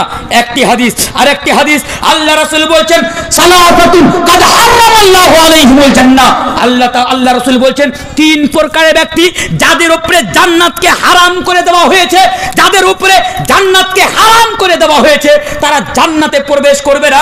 আমি না, আল্লাহ রাসূল বলছেন তারা কারা? যে 3 প্রকারের ব্যক্তি যাদের দিকে রহমতের নজর উঠে আল্লাহ তাকাবেন না, তারা কারা? যাদের জন্য হারামাল্লাহ, যাদের উপরে আল্লাহ তাবারক ওয়া তাআলা জাহান্নামের আগুনকে হারাম করে দিয়ে জান্নাতকে হারাম করে দিয়েছে, তারা কারা? আল্লাহর রাসূল বলছেন তারা হচ্ছে ওরা দাইয়ুস। দাইয়ুস কাকে বলে আপনি জানেন? ভেবে দেখেছেন দাইয়ুস কাকে বলে? ভাইরা আমার, দাইয়ুস বলো ওরা। দাইয়ুস কারা? ওরা যারা বউ, যেটা মানে সাধারণ যেটা দাইয়ুসের মানে হচ্ছে ওরা যারা বউ বাড়ির মেয়েকে খারাপ কাজে বসিয়ে দিবে আর সেখান থেকে টাকা অর্জন করে খাবে, তাদেরকে দাইয়ুস বলা হয়। দাইয়ুস মানে আপনার মেয়ে খারাপ কাজ করছে, আপনি তাকে নিষেধ করেন, আল্লাহ রাসূল দাইয়ুস বলছেন যে আপনি জান্নাতে যাবেন না। দাইয়ুসের জন্য জান্নাতকে আল্লাহ তাবারক ওয়া তাআলা হারাম করে দিয়েছে। দায়িত্ব পালন করুন, যদি মেয়ে থাকে আল্লাহর শুকরিয়া আদা করুন যে আপনার বাড়িতে মেয়ে জন্ম নিয়েছে, দায়িত্ব পালন করুন। অতি দুঃখের সাথে বলে যেতে হচ্ছে, আমি জানি না আপনাদের এখানে আমি কোনোদিন আসতে পারবো কিনা, আপনাদের কাছেও ক্ষমা চেয়ে নিচ্ছি, আপনাদের কাছেও ক্ষমা চেয়ে নিচ্ছি। আজকে যে জালসাতে আপনিও জালসা এসেছেন, আমিও জালসাতে এসেছি, আমরা সবাই কোরআন হাদিস কথা শোনার জন্য, মানার জন্য আজকে আমরা ইসলামিক একটা সভা রেখেছি মাদ্রাসার উন্নতি কল্পের জন্য। কিন্তু আজকে কোন জায়গাতে যে দাঁড়িয়েছে আপনি একবার যে ভাবুন, খারাপ লাগতে পারে, একবার যে ভাবুন কোন মুখ নিয়ে আপনি আল্লাহ আদালতে যে দাঁড়িয়ে আপনি নিজেকে মুসলিম বলে আপনি পরিচয় দিবেন? কোন মুখ নিয়ে আপনি আল্লাহর আদালতে আল্লাহ রাসূলের সামনে যে আপনি দাঁড়াবেন? কি একদিকে জালসার নামে জালসা করে আপনি কোরআন এবং হাদিসের কথা শুনছেন, ভালো জিনিস আপনারা কোরআন, আমি জালসার বিরোধিতা করছি না, ভালো জিনিস। অন্যদিকে আপনার মেয়ের আজকে দেখুন কিভাবে বাজারে ঠেলাঠেলি গুতাগুতি আজকে করছে, এগুলো আমাদের কাজ? এগুলো আমাদের কারা? এই মেয়েগুলো কারা? আমি আপনাকে বলে যাচ্ছি তারা কারা, যারা আজকে এইভাবে ঘুরে বেড়াচ্ছে এই ধরনের কাপড় পরে, এই ধরনের পোশাক পরে, 4-4টি ছেলের সাথে, 5-5টি ছেলের সাথে বসে মোমোর দোকানে বসে মোমো খাচ্ছে, চাট খাচ্ছে। তারা কারা? তারা তো আমাদেরই বোন। তারা কারা? তারা তো আমাদের বাড়ির মেয়ে। তারা কারা? আমাদের বাড়ির স্ত্রী তারা। কিন্তু আজকে বাবা না, আপনি যে একজন বাবা, আপনি জালসাতে আসার পূর্বে আপনি আপনার মেয়েকে বললেন না কেন, হ্যাঁ মেয়ে তুমি যখন জালসাতে যাবে যাও, ভালো জিনিস, জালসাতে যে মওলানাদের বক্তব্য শুনবে ভালো করে যাও, পর্দার সাথে যাও, এই ধরনের কাপড় তুমি পরে যেও না। আরে আপনার মেয়ে, আমার মেয়ে, আপনার বোন, আমার বোন আজকে যে ধরনের কাপড় পরে এই ইসলামিক প্রতিষ্ঠানে জালসা, এই ইসলামিক সভাতে জালসা শুনতে এসে আপনি বারণ করলেন না কেন? আপনি জানেন আল্লাহ রাসূল জনাবে মুহাম্মদুর রাসূলুল্লাহ সাল্লাল্লাহু আলাইহি ওয়াসাল্লাম বলছেন, নিসাউন কাসিয়াতুন আরিয়াতুন মুমিলাতুন মাইলাতুন, মানে আল্লাহ রাসূল বলছেন দুই প্রকারের ব্যক্তি জাহান্নামে যাবে, যাকে আমি দেখিনি, লামা আরাহুমা, যাদেরকে আমি দেখিনি, মানে আমার পরে তারা আসবে। তারা কারা? তাদের মধ্যে এক প্রকারের ওরা নিসাউন কাসিয়াতুন, আল্লাহ রাসূল বলছেন কাপড় তো পরিধান করে থাকবে অথচ তারা উলঙ্গ থাকবে, কাপড় তো পরিধান করে থাকবে অথচ উলঙ্গ হবে। এটি কেমন কথা? বুঝতে পারলাম না। আল্লাহ রাসূল বলে গিয়েছিলেন যে একটা এমন সময় আসবে, মানে ওই নারীরা, তোমরা দেখে নিও, ওই নারীরা জাহান্নামে যাবে, ওই নারীরা জাহান্নামে যাবে যারা কাপড় তো পরিধান করে থাকবে, কাপড় তো পরে থাকবে অথচ উলঙ্গ থাকবে। তার মানে হলো তাদের শরীরে অঙ্গ প্রত্যঙ্গ এমন পাতলা পাতলা কাপড়, এমন পাতলা, এমন বারিক তারা কাপড় পরিধান করে থাকবে যে তাদের অঙ্গ প্রত্যঙ্গ দেখা যাবে, তারা বেপরদার সাথে থাকবে। এই ধরনের মহিলারা জাহান্নামে যাবে। আরে আপনি একজন বাবা, আপনি একজন মুসলমান, আপনি একজন মুমিন, আপনার দায়িত্ব আপনার মেয়েকে জাহান্নামের আগুন থেকে বাঁচানো। আল্লাহ তাবারক ওয়া তাআলা পবিত্র কোরআনের মধ্যে বলছেন, ইয়া আইয়ুহাল্লাযীনা আমানু কু আনফুসাকুম ওয়া আহলিকুম নারা, কে তুমি হে ঈমানদার কোন ব্যক্তি, তুমি নিজেও জাহান্নামের আগুন থেকে বাঁচো, তুমি তোমার আহলকে, তুমি তোমার সন্তানদেরকেও, তুমি তোমার ছেলে মেয়েদেরকেও জাহান্নামের আগুন থেকে বাঁচাও। তাহলে আজকে আপনি একজন বাবা হয়ে আপনার চোখের সামনে আপনার মেয়ে এই ধরনের কাপড় পরে, এই ধরনের লিবাস পরে, এই ধরনের পোশাক পরে চলে যাচ্ছে, আপনি বাবা তাকে নিষেধ করেন না। মনে রাখুন আপনার মেয়ে জাহান্নামে যাবেই যাবে। আল্লাহ রাসূল বলছেন যাবেই যাবে, সেটি তো দূরের কথা, কিন্তু কাল কিয়ামতের দিবসে আপনাকে উত্তর দিতে হবে। কাল কিয়ামতের দিবসে এর উত্তর আপনাকে দিতে হবে। আপনি একজন বাবা, আপনি দায়িত্ব পালন করুন। দায়িত্বর দিকে বেশি যাব না, আমার দ্বিতীয় নম্বর পয়েন্টের দিকে চলে আসবো। তবে আমি এই জন্য আপনাকে আপনার দায়িত্বটা বুঝিয়ে যেতে চাই, যাতে করে আপনার বাড়ির মেয়ে আপনার জন্য জাহান্নামে যাওয়ার কারণ না হয়ে যায়। আরে ভাই, আপনি খারাপ ভাববেন না, আপনার মেয়ের হাতে আজকে বড় বড় মোবাইল ফোন, আপনার মেয়ে প্রত্যেকদিন সকাল সন্ধ্যা তার মোবাইল ফোনে 5000 ফ্রেন্ড রয়েছে, সকাল সন্ধ্যা ফটো আপলোড করে। আপনি বাবা, আপনি দেখেন যে আপনার মেয়ে সকাল সন্ধ্যা ফেসবুকে ফটো আপলোড করে। আরে আপনি বাবা, আপনি দেখতে পাচ্ছেন যে আপনার মেয়ে বাদাম বাদাম বাবার বাদাম বাদাম দাদা ভাজা বাদাম এই গানে ডান্স করে করে ফেসবুকে আর সোশ্যাল মিডিয়াতে ভিডিও আপলোড করছে। আপনি একজন বাবা, আপনি তাকে নিষেধ করছেন না। আরে আপনি একজন বাবা, আপনার মেয়ে 10-10টা ছেলের সাথে কথা বলছে, 10-10টা ছেলের সাথে ঘুরতে যাচ্ছে, আপনার মাথায় টনক পড়ে না কেন? আরে আপনার মেয়ে আজকে ফেসবুকে সেইখানে পোস্ট দিচ্ছে যে ইন এ রিলেশনশিপ উইথ ফালা ফালা, আমি অমুক ছেলেকে ভালোবাসি, অমুক ছেলের সাথে আমার রিলেশনশিপ, অমুক ছেলের সাথে আমার সম্পর্ক। আপনার মাথায় টনক পড়ে না, কিন্তু ভুলে যেন না আপনি বাবা, ভুলে যেন না আপনি বাবা। এর কারণে কাল কিয়ামতের দিবসে আপনাকে উত্তর দিতে হবে, আপনাকে উত্তর দিতে হবে, আপনাকে উত্তর দিতে হবে। উত্তর দেওয়ার জন্য আপনি প্রস্তুত থাকেন। আর একটা কথা আমি আপনাকে বলে যাই, অতি দুঃখের সাথে আমি আপনাকে বলে যাই, আমরা মুসলমান, ভালো করে শুনুন, কথা না বুঝে ভুল ব্যাখ্যা বের করার চেষ্টা করবেন না। কারণ আমাদের সাথে এরকম হয়, কোনো কথা যখন বলি কথাটাকে কেটে দিয়ে অন্য জায়গা থেকে একটা কথা সেট করে সোশ্যাল মিডিয়াতে ছেড়ে দেয়। দেখো মওলানা তানভীর আলম জালসার প্যান্ডেলে বসে কি কথা বলে গিয়েছেন, মানুষ কমেন্ট করতে শুরু, মুলবি না, নানা রকমের মন্তব্য, নানা রকমের কমেন্ট করতে তখন শুরু করে দেয়। আসলটা বোকাটা বুঝতেই পারলো না, তার আগেই কমেন্ট করতে শুরু করে দিচ্ছে সোশ্যাল মিডিয়ার উপরে। কথাটা বুঝুন, আপনি বাবা, আপনার দায়িত্বটা কি, দায়িত্বটা পালন করুন। একজন বাবা হিসাবে আমি আপনাকে বলে যাচ্ছি, আজকে আমাদের সমাজে, আপনাদের সমাজে, আমার মেয়ে MA পাস, আবার কথাটা বুঝুন, আমার মেয়ে MA pass, BA pass, MSc, BSc, MSc, pharmacist, doctor, nurse, ও নানা ধরনের তার কাছে ডিগ্রি, এক পালা ডিগ্রি রাখা আছে আমার মেয়ের কাছে। চায়ের দোকানে বসে মানুষের সামনে বলছে, রে কি করলি, তোর বেটি আজ 9 এ পড়ছে, হার বেটিকে ডাক, হার বেটি ওই নার্সিং করছে, ওই কি বলে ব্যাঙ্গালোরে, যে আমার বেটি এমএসসি, আমার বেটি বিএসসি, আমার বেটি এই, আমার বেটি ওই। ভালো কথা, অবশ্যই প্রাউড ফিল করার কথা। আপনি আপনার মেয়েকে উচ্চ শিক্ষায় শিক্ষিত করুন, ইসলাম শিক্ষা দিতে নিষেধ করে না। আমি শিক্ষার বিরোধিতা করছি না। আপনি আপনার মেয়েকে স্কুলে পড়ান, কলেজে পড়ান, এমএসসি, বিএসসি, ডাক্তার, ইঞ্জিনিয়ার, যা খুশি আপনি তাই বানান, আমি আপনাকে মানা করছি না। আমি বাবা হিসাবে বলে যাচ্ছি, আরে আপনার মেয়ে একদিকে এমএসসি বলে আপনি প্রাউড ফিল করছেন, অন্যদিকে আপনার মেয়ে সূরা ফাতিহা পড়তে পারে না, আপনার লজ্জা লাগে না?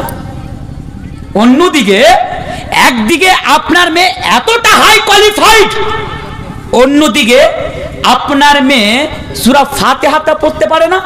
একটা বউ দেখতে গেছি, মানে আমি জানি, মানে ঘটনাটা বলছে, শুনুন ঘটনাটা। বউ দেখতে গেছে, ওকে জিজ্ঞাসা করা হচ্ছে, আচ্ছা তুমি কোন ক্লাসে পড়াশোনা করো? বলছে আমি এমএ পাস। বলছে এমএ পাস? বলছে হ্যাঁ। বলছে তুমি নামাজ পড়ো তো? বলছে নামাজ পড়ি, মাঝে মধ্যে পড়ি, মাঝে মধ্যে ছুটে যায়। বাস্তবটা দেখুন, মাঝে মধ্যে পড়ি, মাঝে মধ্যে ছুটে যায়। তখন বলছে আচ্ছা এটা বলো তো, কে মাগরিবের কয় রাকাত নামাজ ফরজ, মানে ফরজ রাকাত কয় মাগরিবে? তখন ও আর উত্তর দিতে পারছে না, মুখটা নিচে করে আছে। তো ওর পাশে একটা বয়স্ক মহিলা, সম্ভবত ওর নানি বাবার দাদি হবে, ও কিন্তু ওখানে বসে আছে, যে কহা নাটে 4 রিকাত, কহা 4 রিকাত, ইশারা দিছে। ও জানে না, নানিও জানে, বুড়ি হয়ে গেল, ও জানে না কে মাগরিবের কয় রিকাত ফরজ নামাজ। তাহলে বুঝতে পারছেন আজকে আমরা কোন জায়গাতে যে দাঁড়িয়েছি? একটু ভাবার বিষয়, ভাবতে হবে একটু আমাদেরকে। শিক্ষা দেন, শিক্ষার বিরোধিতা করছি না, একটি এদিকেও শিক্ষা দেন, অন্তত সেই কোরআনটা পড়তে পারে। আপনি বাবা, নাহলে যে কাল কিয়ামতে আপনাকে বলা হবে কি তুমি তোমার মেয়েকে ইসলামিক শিক্ষা কেন দাওনি? সেই ইসলামিক শিক্ষা থাকলে সে আজকে খারাপ কাজ করে দিতে পারতো না। আপনি শিক্ষা নিয়ে প্রাউড ফিল করেন, আরে আমি আপনাকে বলে যাচ্ছি, আপনি শিক্ষা নিয়ে প্রাউড ফিল করেন চায়ের দোকানে বসে। আমি একজন মুসলিম হিসাবে, বেপরোয়া হিসাবে, আপনাকে পরোয়া না করে আল্লাহ এবং আল্লাহর রাসূলকে ভালোবেসে আমি এই কথা বলে যাচ্ছি, আপনাকে বলে যাচ্ছি, যারা শিক্ষা নিয়ে প্রাউড ফিল করেন, আমি আপনাকে বলে যাচ্ছি, তার পূর্বে আবার বলছি, আপনি শিক্ষা দেন। আমি শিক্ষার বিরোধিতা করছি না, কারণ ইসলাম শিক্ষার বিরোধিতা করে না। তবে আমি ওই সমস্ত শিক্ষাকে লাথি মারি। আবার শুনুন, আমি ওই সমস্ত শিক্ষাকে লাথি মারি যেই শিক্ষা আমার মেয়েকে কাল কিয়ামতের দিবসে জাহান্নামে নিয়ে যাবে। আবার শুনুন, আমি ওই শিক্ষাকেও লাথি মারি যেই শিক্ষা আমার মেয়েকে পর্দা ছাড়া করবে। আমি ওই শিক্ষাকেও লাথি মারি যেই শিক্ষা আমার মেয়ের দুনিয়াও ধ্বংস করবে, আর যে শিক্ষা আমার মেয়ের আখিরাতও ধ্বংস করবে, আমি ওই শিক্ষাকে শিক্ষা মনে করি না। তাই আপনাকে অনুরোধ, আপনি শিক্ষা দেন, তবে মনে রাখবেন এই শিক্ষা যাতে আপনার মেয়ের ভবিষ্যতের জন্য হানিকারক না হয়। এই শিক্ষা আপনার মেয়ের জন্য যেন ভবিষ্যতে জাহান্নামে যাওয়ার কারণ না হয়ে দাঁড়ায়। আপনি এমন মেয়েকে শিক্ষা দেন, তার মানে আপনি এই মাসলা বের করে নিয়েন না যে স্কুলে বাংলা শিক্ষা দেওয়া হারাম আর এই শিক্ষা দেওয়া হারাম। আমি হারামের ফতোয়া আপনাকে দিয়ে যাচ্ছি না, জাস্ট বাবা হিসাবে আমি আপনাকে একটা কথা বলে যাচ্ছি। দায়িত্বর দিকে গেলে অনেক দায়িত্ব নিয়ে আলোচনা করা যাবে, আমি সেদিকে যাচ্ছি না। আমি বলছিলাম আমাদের বাড়িতে মেয়ে থাকলে আপনি মেয়েকে বোঝ মনে করবেন না, আপনার বাড়িতে মেয়ে থাকলে আপনি মেয়েকে ভারী মনে করবেন না। মেয়ে হচ্ছে আল্লাহর বড় নিয়ামত, তাই মেয়ে থাকলে নিয়ামত মনে করে বেটির প্রতি আপনার যা দায়িত্ব রয়েছে সেই দায়িত্বকে পালন করুন। ইনশাআল্লাহু তাআলা দায়িত্ব পালন করতে গেলে আপনিও জান্নাতে যাবেন, আপনার মেয়েও জান্নাতে যাবে, আপনারও দুনিয়া ভালো হবে, আপনার মেয়েরও দুনিয়া ভালো হয়ে যাবে। এটা আমার অনুরোধ থাকলো, দায়িত্বগুলো আপনি পালন করেন বাবা হিসাবে। তবে ওদেরকেও বললাম কি ইসলাম মেয়েকে কি শিক্ষা দিচ্ছে, আপনাকেও বললাম কি ইসলাম মেয়ের ব্যাপারে আপনাকে কি শিক্ষা দিচ্ছে। একটি পয়েন্ট শেষ, দ্বিতীয় নম্বর পয়েন্টের দিকে আসেন। দ্বিতীয় নম্বর পয়েন্ট 2-3টি হাদিস বলে দিই, তারপর ইনশাআল্লাহ তৃতীয় নম্বর পয়েন্টের দিকে এসে ইনশাআল্লাহ একসাথে আমরা এখান থেকে চলে যাব। দ্বিতীয় নম্বর পয়েন্ট হচ্ছে বউ, স্ত্রী, ওয়াইফ।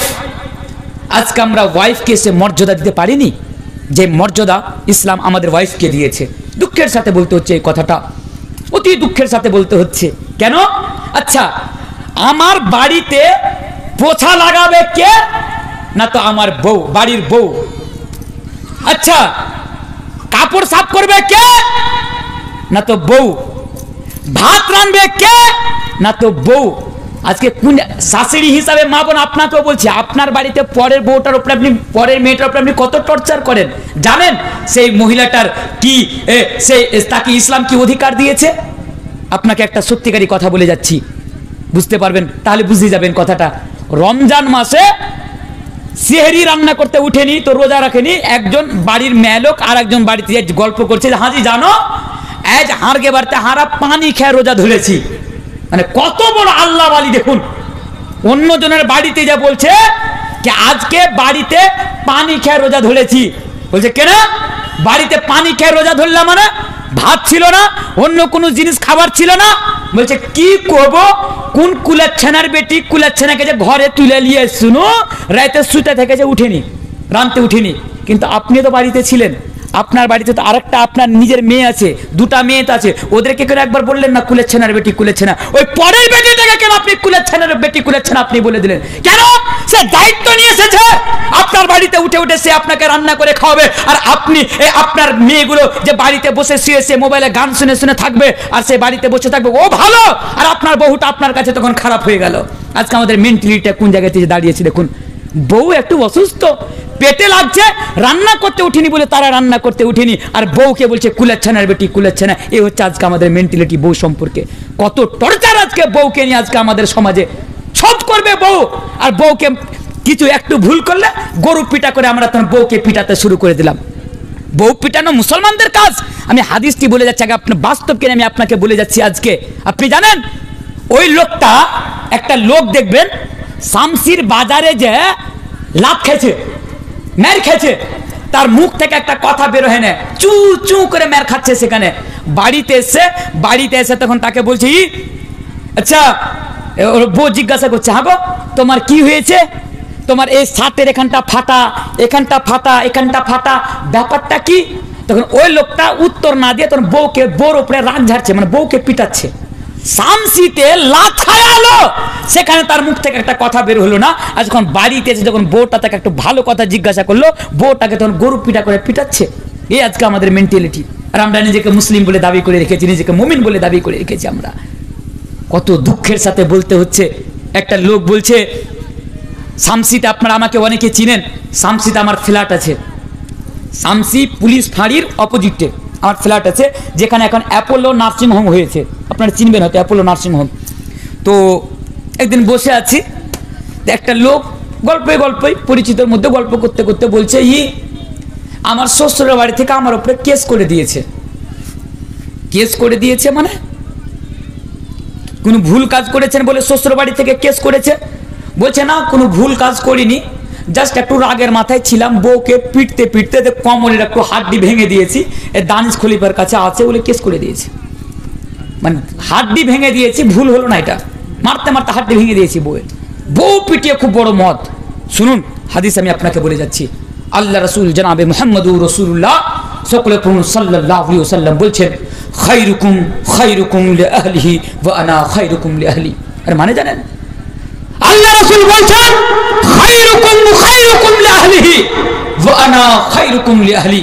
তোমাদের মধ্যে সবচেয়ে অতি উত্তম মানুষ হচ্ছে সেই, তোমাদের মধ্যে সবচেয়ে অতি উত্তম ব্যক্তি হচ্ছে সেই যে ব্যক্তি তার আহলে আয়ালের নিকট অতি উত্তম, যে ব্যক্তি তার বউর কাছে অতি উত্তম। তাহলে এই হাদিসটা থেকে একটা মাসআলা বের হলো, আর সেই মাসআলাটা হলো কি? সেই মাসআলাটা হলো একটা মানুষ অতক্ষণ পর্যন্ত ভালো হতে পারে না, একটা মানুষ অতক্ষণ পর্যন্ত ভালো মুসলমান হতে পারে না, একটা মানুষ অতক্ষণ পর্যন্ত একটা ভালো মুমিন হতে পারে না, যতক্ষণ পর্যন্ত সেই মানুষ তার বউর কাছে অতি উত্তম না হবে, ওই মানুষ তার বউর নিকট একটা ভালো মানুষ না হবে, ওই মানুষ তার আহলে আয়ালের নিকট একটা ভালো মানুষ না হবে। এই কথা আমি বলে যাচ্ছি না, এই কথা আল্লাহ রাসূল বলে যাচ্ছেন। ভাইরা আমার, বন্ধুরা আমার, তাই একটা অনুরোধ করে যাব আমি আপনাকে, ওই মানুষটার উপরে আপনারা টর্চার করেন না, যে মানুষটা আল্লাহ তাবারক ওয়া তাআলা পবিত্র কোরআনের মধ্যে বলছেন, আরে লিতাসকুনু ইলাইহা, তোমার শান্তির জন্য আমি তাকে পাঠিয়েছি। तुम्हारे आराम के लिए, सुकून के लिए, चैन के लिए मैंने तुम्हारी बीबी को पैदा किया है। लितास्कुनु इलाइहा। তাই আপনাদের কাছে আমার অনুরোধ, আপনার বাড়িতে বউ থাকলে আপনারা তার উপরে টর্চার করেন না। হুন্না লিবাসুল লাকুম ওয়া আনতুম লিবাসুল লাহুন্না। পবিত্র কোরআনে আপনাকে আপনার স্ত্রীর পোশাক আর আপনার স্ত্রীকে আপনার পোশাক বলছে। আপনি আপনার স্ত্রীকে মানুষের সামনে তার বেইজ্জতি করিয়েন না, মানুষের সামনে তাকে গালি দিয়েন না, মানুষের সামনে তাকে ছোট করিয়েন না। আরে আপনার বউকে সম্মান দিতে শিখুন, আপনার বউকে সম্মানের সাথে আপনি বাড়িতে রাখুন। মা বোন আমার, আপনার বাড়িতে যদি বউ হিসাবে কেউ এসে থাকে, আমি জানি আজকে আমাদের সমাজে বউ শাশুড়ির মধ্যে দ্বন্দ্ব, বউ শাশুড়ির মধ্যে ঝগড়া লেগেই থাকে। মা বোন, আপনার ছেলে হিসাবে আমি আপনাকে অনুরোধ করে যাব, আপনার বাড়িতে ওই পরের বাড়ি থেকে যে একটা বেটি এসছে, ওই বেটিটাকে নিজের বেটি করে রাখুন, ওই বেটিটাকে ভালোবাসুন, ওই বেটিটার খেয়াল রাখুন, ওই বেটিটার প্রতি একটু লক্ষ্য রাখেন। আপনার বাড়িতেও বেটি আছে, আপনার বেটিও কাউরি বাড়িতে যাবে, এটা আপনাদেরকে অনুরোধ করে গেলাম। আর এটা আপনাদেরকে অনুরোধ করে গেলাম যে বউকে আপনারা সম্মান করতে শিখুন। দ্বিতীয় নম্বর পয়েন্ট শেষ, তৃতীয় নম্বর পয়েন্টের দিকে আপনারা আসুন। তৃতীয় নম্বর পয়েন্টের সাথে এসে ইনশাআল্লাহ তাআলা আজকের মতো আমি আমার বক্তব্যকে ইতি করে চলে যাব আপনাদের এখান থেকে। প্রথম নম্বর পয়েন্ট, বেটি থাকলে ইসলাম তাকে মর্যাদা দিচ্ছে, কুন্না লাহু সিতরাম মিনান নার। আর যদি বউ থাকে তাহলে তার ব্যাপারে বলছে খায়রুকুম খায়রুকুম লিআহলিহি ওয়া আনা খায়রুকুম লিআহলি। আর যদি মা, প্রত্যেকেরই বাড়িতে মা আছে, আপনাদের অনুরোধ করব আপনারা চলে যেন না, আর আমাকে 10টা মিনিট আপনারা আমাকে সময় দেন, ইনশাআল্লাহ একসাথে আমরা এখান থেকে দোয়া করে যাব। আমি জানি এবং বারবার বলছি রাত অনেক হয়েছে, আপনারা তবুও বসে আছেন, আমি আপনাদের শুকরিয়া আদা করছি এবং ইনশাআল্লাহ তাআলা আমি আপনাদের জন্য দোয়া করব। মাত্র 10টা মিনিট সময় আমি আপনাদের কাছে চেয়ে নিচ্ছি। আর মা হিসাবে, মা, প্রত্যেকেরই বাড়িতে মা আছে, প্রত্যেকেরই বাড়িতে মা আছে, কিন্তু আজকে আমরা মাকে সে মর্যাদা দিতে পারলাম না। মাকে যে মর্যাদা ইসলাম দিয়েছে, মা বাবার উপরে আমরা কত বক্তব্য শুনেছি মোল্লাদের মুখ থেকে, মসজিদের ইমাম সাহেবের কাছে, মাদ্রাসার মোল্লাদের কাছ থেকে। তারপরেও আমরা এত হতভাগা, আমরা এত কপাল পুরা যে আমরা ওই মাকে মর্যাদা দিতে পারলাম না, ওই মাকে মর্যাদা দিতে পারলাম না। যেই মা সম্পর্কে হাদিসে বলে, আরে যেই মা সম্পর্কে ইসলাম বলে যে শুনো, তোমার উপরে পুরো পৃথিবী যদি রাজি থাকে আর তোমার মা যদি তোমার উপরে নারাজ থাকে, রিজা রব্বি ফি রিজাল ওয়ালিদ ওয়া সাখাতু রব্বি ফি সাখাতিল ওয়ালিদ। হালাকে এখানে বাপকেও শামিল করা হয়েছে, তবে আমার পয়েন্ট মাকে নিয়ে বলে মায়ের উপরে বলে যাচ্ছি। আল্লাহর রাসূল বলছেন তোমার উপরে সারা পৃথিবীর মানুষ যদি রাজি থাকে, তোমার মা যদি তোমার উপরে নারাজ থাকে, তাহলে আল্লাহ তোমার উপরে নারাজ থাকবে। ওই মা, যেই মা সম্পর্কে আল্লাহ তাবারক ওয়া তাআলা এই পবিত্র কোরআনের মধ্যে বিভিন্ন জায়গাতে বলে দিচ্ছেন, নিজের হক বর্ণনা করছেন, তারপরে বলে দিচ্ছেন হে মুসলমান তোমরা শুনো, তোমরা মাকে গালি দাও, তোমরা মাকে, তোমার মা বিরুদ্ধ হয়ে গেলে তোমরা তোমার মাকে ধমক দাও, তোমার মা বিরুদ্ধ হয়ে গেলে তুমি তোমার সন্তানকে নিয়ে, তুমি তোমার বাচ্চাকে নিয়ে, তুমি তোমার বউকে নিয়ে এই কাতলার মাছের খাল্লা দিয়ে তুমি ভাত খাও, আর মায়ের থালাতে তুমি কাঁটা দিয়ে আসো। ওই বউর কথা শুনে, বাচ্চার কথা শুনে, উমুকের কথা শুনে তুমি তোমার মাকে বাড়ি থেকে ধমক দিয়ে বাইর করে দাও। আরে তুমি শুনো, আল্লাহ তাবারক ওয়া তাআলা বলছেন, ইসলাম বলছেন, আল্লাহ কি বলছেন, ওয়া কাদা রাব্বুকা আল্লা তা'বুদু ইল্লা ইয়াহু ওয়া বিল ওয়ালিদাইনি ইহসানা ইম্মা ইয়াবলুগান্না ইনদাকাল কিবরা আহাদুহুমা আও কিলাহুমা ফালা তাকুল লাহুমা উফফিন ওয়া লা তানহারহুমা ওয়া কুল লাহুমা কাওলান কারীমা ওয়াকফিজ লাহুমা জানাহা যুল্লি মিনার রাহমা ওয়া কুর রাব্বিরহামহুমা কামা রাব্বায়ানি সাগীরা। আবার শুনুন, এখানে বাপকেও শামিল করা হয়েছে, তবে আমি মায়ের কথাটা বলে যাচ্ছি। আল্লাহ তাবারক ওয়া তাআলা বলছেন, হারে তোমরা আমার উপাসনা করো, বান্দা তোমরা আমার ইবাদত করো, আমার ছাড়া কাউরি ইবাদত করো না। আর শুনো, खबरदार, हालात कैसी भी हो, सिचुएशन कैसे भी हो, परिस्थिति कैसी भी हो, माँ के साथ बुरा सलूक मत करना, माँ के साथ बेअदबी से पेश मत आना, माँ की नाफरमानी मत करना, माँ को तकलीफ मत देना, माँ को कष्ट मत देना। इसलिए अल्लाह बोलছে তোমরা তোমার মাকে কষ্ট দিও না, আমার ইবাদত করো। আর আমার ইবাদত করার পরে তোমাদের কাজ হচ্ছে তোমার মায়ের সেবা করা, তোমার মায়ের সাথে ভালো ব্যবহার করা। আরে শুনো, আজকে তোমার মায়ের বয়স 70 বছর বলে তুমি কথায় কথায় তুমি মাকে ধমক দাও। আরে ওই মা, যে মা তোমাকে 9 মাস 9 দিন ধরে তার পেটের মধ্যে রেখেছে, তার গর্ভের মধ্যে রেখেছে, বোন আপনি ওই মাকে ধমক দিয়ে কথা বলেন যেই মা আপনাকে 2.5 বছর ধরে দুধ পান করিয়েছেন। ইসলাম বলছেন না, এই তোমার ব্যবহার মেনে নেওয়া যাবে না, একে অ্যাকসেপ্ট করে নেওয়া যাবে না, একে স্বীকার করে নেওয়া যাবে না। শুনো, হুমা জান্নাতুকা ওয়া নারুকা, বাবাকেও শামিল করা হচ্ছে, কিন্তু মায়ের ব্যাপারে বলে যাচ্ছি, আল্লাহ রাসূল বলছেন তোমার মাই হচ্ছে তোমার জন্য জান্নাত, তোমার মাই হচ্ছে তোমার জন্য জাহান্নাম। শুনো, আর একটু আগে আসেন, আমি আপনাকে আরেকটা হাদিস বলি। আল্লাহ রাসূলকে সে জিজ্ঞাসা করা হচ্ছে, আল্লাহ রাসূল মা মান আহাক্কুন নাস বেহুসনি সাহাবাতি, अल्लाह रसूल अपनी बोले अल्लाह के नबी, अल्लाह के नबी आप बताइए कि रूए जमीन के ऊपर, आसमां के नीचे, इस धरती के ऊपर मैं सबसे ज्यादा लोगों में, मैं सबसे ज्यादा आसान तरीके से, अच्छे तरीके से मैं किसके साथ पेश आऊं? नबी से सवाल किया जा रहा है, नबी से पूछा जा रहा है, ऐ नबी आप बताइए कि मैं लोगों में सबसे ज्यादा बेहतरीन सुलूक मैं किन के साथ करूं? तो अल्लाह के नबी ने फरमाया उम्मू का, तेरी माँ के साथ। फिर फरमाया सुम्मा मन, फिर कौन, फिर किसके साथ? नबी ने फरमाया उम्मू का, तेरी माँ। फिर फरमाया सुम्मा मन, फिर कौन? तो नबी ने फरमाया उम्मू का, तेरी माँ। बार बार अल्लाह रसूल के प्रश्न करा होता, अल्लाह रसूल আমি সবচেয়ে কার সাথে ভালো ব্যবহার করব? আল্লাহ রাসূল বলছেন তোমার মা, তোমার মা। আরে তোমার ওই মা যেই মাকে আজকে তুমি ধমক দিয়ে কথা বলো, ওই মা, তুমি তার সাথে সবথেকে ভালো ব্যবহার করো। চতুর্থবার যখন প্রশ্ন করা হলো সুম্মা মান, তখন আল্লাহ রাসূল বললেন ক্বালা আবুকা, তারপরে তোমার বাবার সাথে। তাহলে এখানে এটাও বুঝতে পারলাম ইসলাম মাকে, নারীকে 3 ভাগ অধিকার দিয়েছে, ছেলেকে পুরুষকে 1 ভাগ, বাবাকে 1 ভাগ, মাকে 3 ভাগ অধিকার দিয়েছে। কেন? বাবার কি কোনো কুরবানির সন্তানের উপরে নয়? বাবা কি সন্তানের জন্য কষ্ট কাটে না? বাবা কি সন্তানের জন্য এই কুরবানি দেয় না? বহু কুরবানি রয়েছে বাবার সন্তানের প্রতি, বহু কুরবানি রয়েছে। বাবারও অনেক অধিকার আছে ইসলামে, অনেক অধিকার আছে বাবার।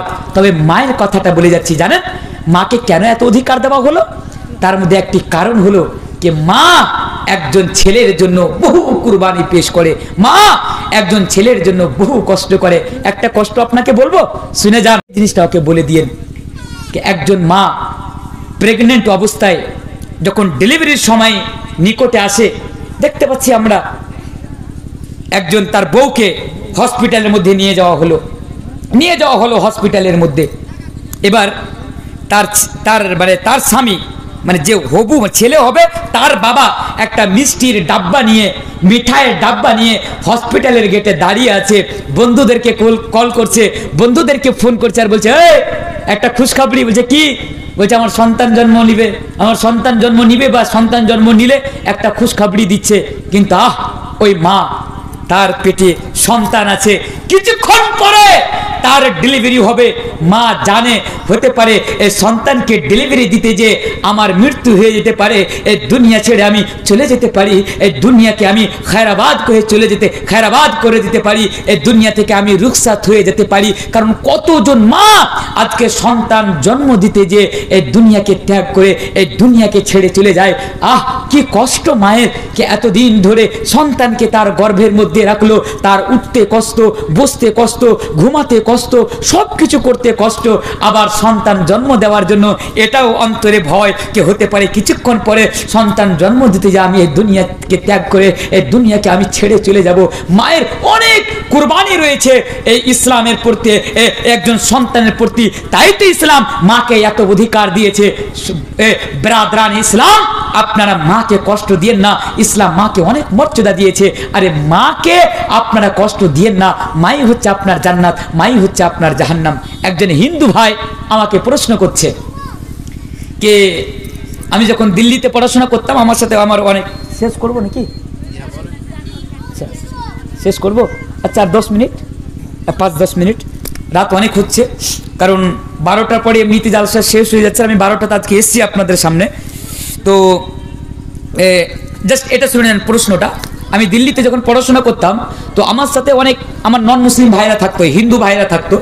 তো একদিন এক আমার ক্লাসমেট, মানে বন্ধু, আমাকে জিজ্ঞাসা করছে कि तनवीर भाई आपको ना एक सवाल करना चाहता हूँ, আপনাকে একটা প্রশ্ন করতে চাই। আমি বললাম বলুন কি প্রশ্ন করতে চান।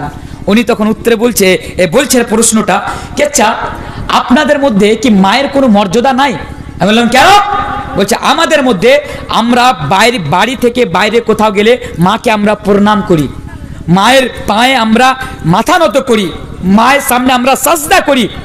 তোমরা তো এগুলো কিছু করো না, তোমাদের মধ্যে তো কেউ মাকে সাজদাও করে না, মাকে প্রণামও করে না, তার মানে কি তোমাদের মধ্যে মায়ের কোনো সম্মান নাই, মর্যাদা নাই? আমি বললাম তাহলে শুনো, আমরা মুসলমান, আর আমরা যদি মাথা নত করি শুধু আল্লাহর সামনে করব, আল্লাহ ছাড়া আমরা কারোর সামনে মাথা নত করব না। আমরা যদি সাজদা করি শুধু আল্লাহর সামনে সাজদা করব, আল্লাহ ছাড়া আমরা কাউরি সামনে সাজদা করব না। কারণ আল্লাহ ছাড়া কাউরি সামনে সাজদা করলে এটা আমাদের জন্য শিরক হয়ে যাবে।